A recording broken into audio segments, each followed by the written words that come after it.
In this video, I will be showing you how to make a mind map in Canva. Let's get started. Starting on the Canva homepage, I navigate over to the left-hand sidebar and click on Canva AI to open up the Creative Assistant workspace. Before typing my prompt, I adjust the generation settings below the text box.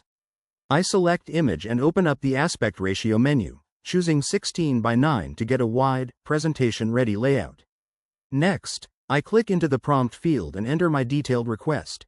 Create a detailed, hierarchical mind map outline for the topic AI, structured with one central idea, 3 to 5 main branches, and 2 to 4 concise sub-branches per main category.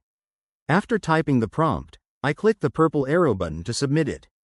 Canva AI begins analyzing the topic and sketching out visual concepts, turning our outline into structured mind map designs.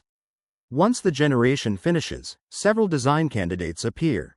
I use the navigation arrows on the carousel to browse through the different mind map layouts and branch structures. I select one of the designs to open a larger preview on the right panel and check the flow of topics.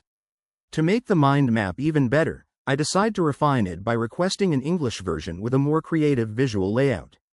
I go back to the chat box at the bottom, type in, change the language in English and make it Creative Mind Map, and press Send. The AI begins processing the revision, translating the content and enhancing the visual presentation of each branch and subtopic.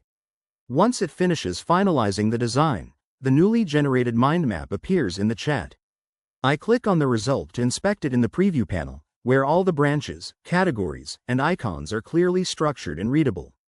And there you have it. That's the complete process of how to make mind map in Canva.